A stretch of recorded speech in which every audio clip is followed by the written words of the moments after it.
கடந்த 3 வருடங்களாக ரஷ்யாவிற்கும் உக்ரைனுக்கும் ஒரு கடுமையான சண்டை நடப்பதை பார்க்குறோம். அமெரிக்கா ரஷ்யாவுக்கு எதிராக இந்த உக்ரைனுக்கு செய்கின்ற ஆயுத உதவி எப்படி ஈரானுக்கு ரஷ்யா உதவி செய்கிறதோ அதுபோன்று நாங்கள் உக்ரைனுக்கு உதவி செய்வோம்.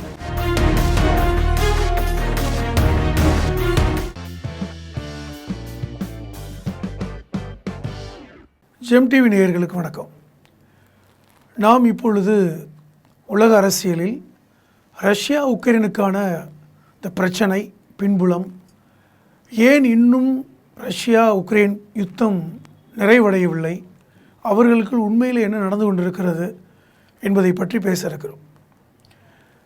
ரஷ்யாவும் உக்ரைனும் பக்கத்து நாடுகள் தான், அருகே இருக்கின்ற நாடுகள். இன்னும் சொல்லப்போனால் அவைகள் ஒரு காலத்தில் 92க்கு முன்பாக ஒரே நாடாக இருந்த நாடுகள் தான்.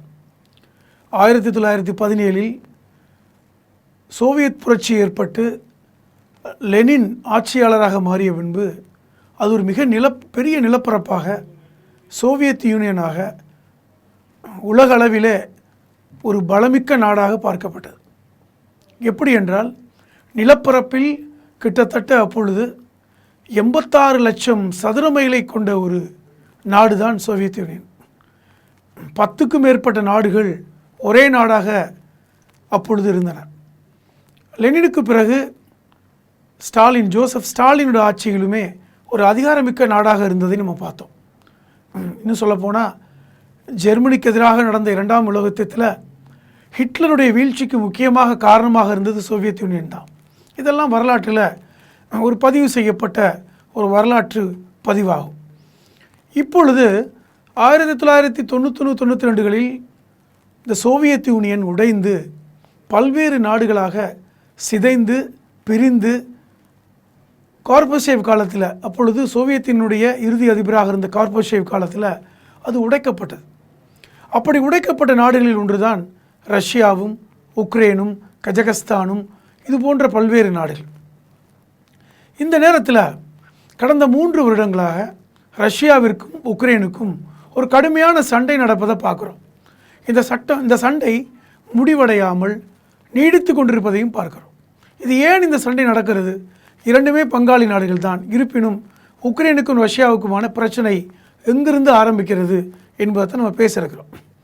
உக்ரைனுக்கும் ரஷ்யாவிற்கும் இடையில் கிரீமியா என்று ஒரு பகுதி இருக்கிறது.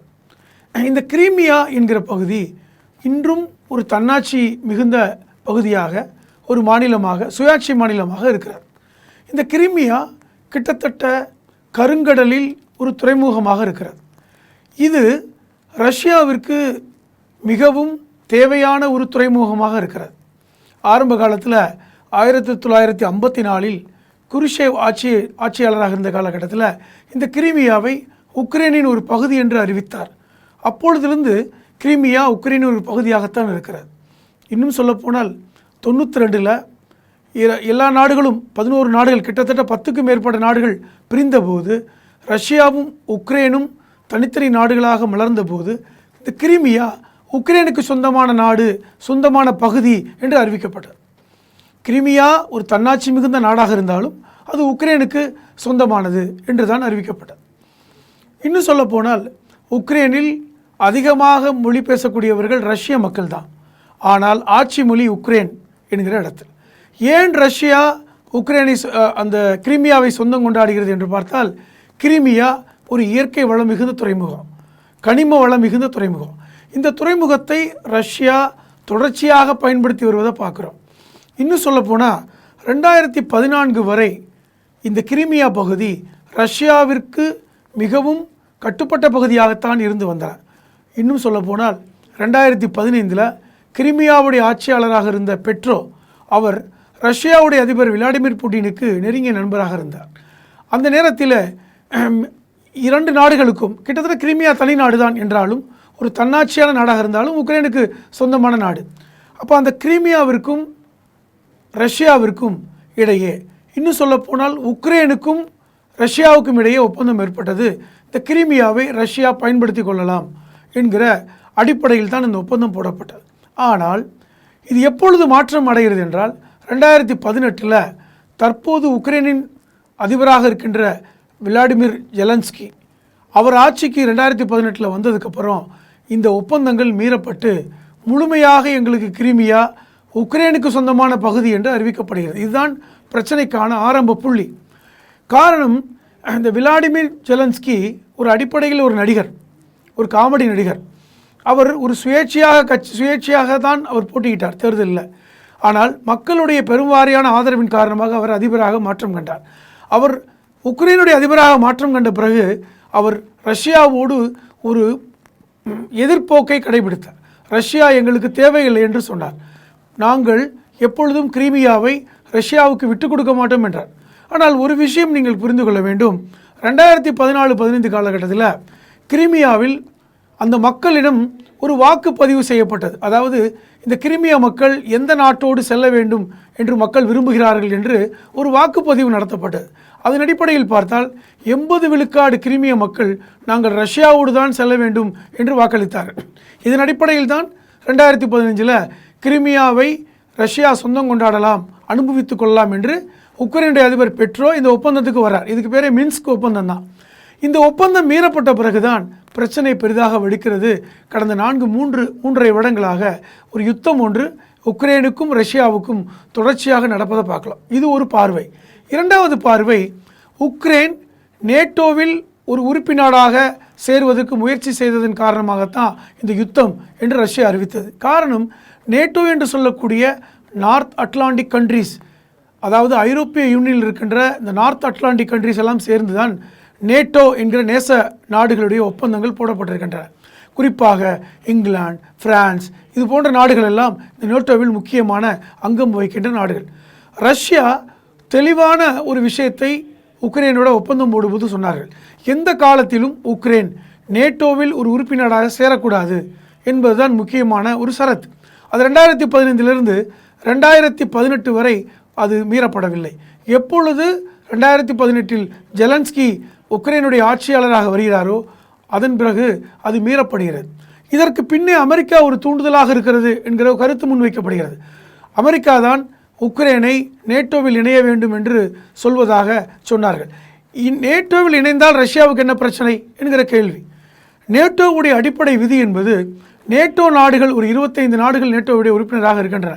இந்த நாடுகளுக்குள் எந்த நாடு பிரச்சனைக்கு வந்தாலும் நேட்டோ படை அந்த நாட்டை காப்பாற்றுவதற்காக அவர்கள் அங்கே போய் போரிட முடியும். அதன் அடிப்படையில் பார்த்தால் இந்த கிரிமியா பிரச்சனையில் ரஷ்யாவுக்கு எதிராக நேட்டோவை கிரிமியாவில் கொண்டு வந்து நிறுத்த வேண்டும் என்று ஜெலன்ஸ்கி விருப்பப்பட்டதன் காரணமாகத்தான் நேட்டோவில் ஒரு உறுப்பினராக உக்ரைனை சேர்வதற்கு அவர் சம்மதித்தார் என்று சொல்லப்படுகிறது. இது ரஷ்யாவிற்கு ஒரு பெரிய இடைஞ்சலை கொடுத்தது. காரணம், ரஷ்யாவுமே ஒரு காலத்தில் நேட்டோவோடு உறுப்பினராக இருந்த நாடு என்றாலும் அதன் பின்பே நேட்டோவிலிருந்து வெளியே வந்த நாடாகவும் இருக்கிறது. அப்போ இந்த சிக்கல் ஒன்று. இன்னொரு சிக்கல், அமெரிக்கா ரஷ்யாவுக்கு எதிராக இந்த உக்ரைனுக்கு செய்கின்ற ஆயுத உதவி. உதாரணமாக 2026 ட்ரம்புடைய காலத்திற்கு முன்பு கூட அமெரிக்கா உக்ரைனோடு இந்த போர் ஒப்பந்தங்களை போட்டிருக்கிறது. இப்போ அந்த ஒப்பந்தத்தின் நீட்சியாகத்தான் ஒவ்வொரு வருடமும் $400 மில்லியன் கொடுக்கலாம் அப்படிங்கிற ஒரு ஒப்பந்தம் போடப்படுகிறது. இது 2029 வரை இந்த $400 மில்லியன் உக்ரைன் பயன்படுத்தி கொள்ளலாம் என்று இப்பொழுது ட்ரம்புடைய அரசாங்கம் இன்னும் சில சலுகைகளை உக்ரைனுக்கு கொடுக்குறாங்க. இது எதன் அடிப்படையில் என்றால், ரஷ்யாவுக்கு எதிரான மனநிலை. அதற்கான காரணத்தையும் அவங்க சொல்கிறாங்க. எப்படி ஈரானுக்கு ரஷ்யா உதவி செய்கிறதோ அதுபோன்று நாங்கள் உக்ரைனுக்கு உதவி செய்வோம் என்பதுதான் முக்கியமான ஒரு விஷயம். நம்ம படிச்சிருக்கோம் வரலாற்றில், எப்பொழுதுமே ரஷ்யாவும் அமெரிக்காவும் நேரடியான யுத்தத்தில் கலந்து கொள்ள மாட்டார்கள். அவர்கள் கோல்டு வார் என்று சொல்லக்கூடிய மறைமுகமான யுத்தத்தில் தான் இதுவரை தொடர்ச்சியாக பயணப்பட்டு வருகிறார். இது கடந்த 2ஆம் உலகப் போருக்கு பின்பு இதுதான் நிலைமை. அது இன்றைய காலகட்டத்தில் முற்றிலுமாக வேறுபட்டிருக்கிறது. காரணம் என்னவென்றால், ட்ரம்ப் ஜனாதிபதியாக பதவியேற்றவுடன் முதல் வாழ்த்தை சொன்னவர் ரஷ்யாவுடைய அதிபர் விளாடிமிர் புட்டின் தான். இது அமெரிக்கா எதிர்பார்த்த ஒரு விஷயம். அமெரிக்காவும் ரஷ்யாவும் ஒன்றிணைந்தால் உலகத்தை ஆட்சி செய்யலாம் என்கிற வார்த்தையை ட்ரம்ப் பயன்படுத்தியதை பார்க்குறோம். இது எதன் அடிப்படையில் என்றால், இரண்டுமே சூப்பர் பவர் என்கிற அடிப்படையில். இப்பொழுது எது சிக்கலாக இருக்கிறது? ஈரானும் உக்ரைனும் இதுக்கு சிக்கலாக இருக்கிறது. ஈரானிற்கு நேரடியாக ரஷ்யா உதவி செய்யவில்லை என்றாலும் மறைமுகமாக உதவி செய்கிறதை நம்ம பார்க்குறோம். அதே போன்றுதான் உக்ரைனுக்கு அமெரிக்கா மறைமுகமாக உதவி செய்வதையும் பார்க்கிறோம். இப்போ இந்த இரண்டு நாடுகளுக்கான பிரச்சனை இன்றைக்கி ரஷ்யா அமெரிக்காவிற்குள் ஒரு ஒற்றுமை ஏற்படுவதை தடை செய்கிறது என்று இன்றைக்கி சொல்கிறாங்க. அது உண்மையும் கூட. இப்போ இதை எப்படி மாற்றுவது?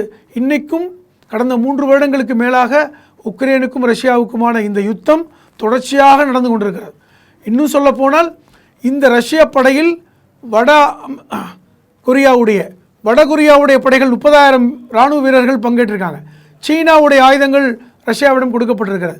அப்படி என்றால் உக்ரைனை ஏன் மொத்தமாக அழிக்கவில்லை? என்னால் உக்ரைனை பார்க்கும் பொழுது ரஷ்யா பலம் பொருந்திய நாடு, அணு ஆயுதத்தில் பலம் பொருந்திய நாடு. ஆனாலும் உக்ரைனை முற்றிலுமாக அழிக்காமல் சின்ன சின்ன சண்டைகள் மூலமாக தொடர்ச்சியாக 3.5 வருடங்களாக இதை கடத்தி கொண்டு போவது என்பது அமெரிக்கா இதற்கு பின்னே இருக்கிறது என்பதுதான்.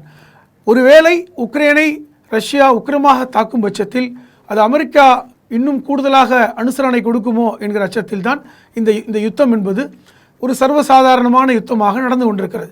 ஆனாலும் இன்றும் கிட்டத்தட்ட 8 லட்சத்துக்கும் மேற்பட்ட மக்கள் கொல்லப்பட்டிருக்கிறார்கள். இந்த 3.5 வருடங்களில் 8 லட்சம் மக்கள் கொல்லப்பட்டிருக்கிறார்கள் என்பது முக்கியமானது. ட்ரோன் மூலமாக தாக்குதல் நடத்தப்படுவது முக்கியமானது. பள்ளிக்கூடங்கள், மருத்துவமனைகள் என்றெல்லாம் தாக்கப்பட்டு கொண்டிருப்பதை பார்க்குறோம். எப்படி ஈரான் அமெரிக்கா யுத்தமோ அதுபோன்றுதான் உக்ரைன் ரஷ்யா யுத்தம் என்றாலும் ஈரானுக்கும் அமெரிக்காவுமான யுத்தம் என்பது ஒரு வேறு தளம். ஆனால் உக்ரைனுக்கும் ரஷ்யாவுக்கும் யுத்தம் என்பது கிரிமியாவை மையம் கொண்ட யுத்தம், பங்காளி யுத்தம். இப்போ இந்த பிரச்சனை எப்பொழுது தீர்வடையும் என்றால் மீண்டும் கிரிமியாவுக்கான ஒரு ஒப்பந்தம், எப்படி மின்ஸ்கில் அந்த மெட்ரோவுக்கும், அதாவது உக்ரைனுடைய அதிபராக இருந்த பெட்ரோவிற்கும் விளாடிமிர் புடினுக்கும் ஏற்பட்ட ஒப்பந்தத்தை போன்று 2015 ஏற்பட்டதோ அதே போன்ற ஒரு ஒப்பந்தம் ஜெலன்ஸ்கிக்கும் விளாடிமிர் புடினுக்கும் ஏற்பட்டால் மட்டும்தான் தீர்வடையும் என்று இன்றைக்கி மாஸ்கோவிலிருந்து வருகின்ற பத்திரிகை செய்திகள் நாம் உணர முடிகிறது. ஆகவே இந்த போர் செய்தியில் முக்கியமாக நாம் புரிந்து கொள்ள வேண்டியது என்னவென்றால் இந்த உக்ரைனுக்கும் ரஷ்யாவுக்குமான யுத்தத்தில் உலக நாடுகளுக்கு எந்த பிரச்சனையும் இல்லை, உலக நாடுகளுக்கு எந்த சிக்கலும் இல்லை.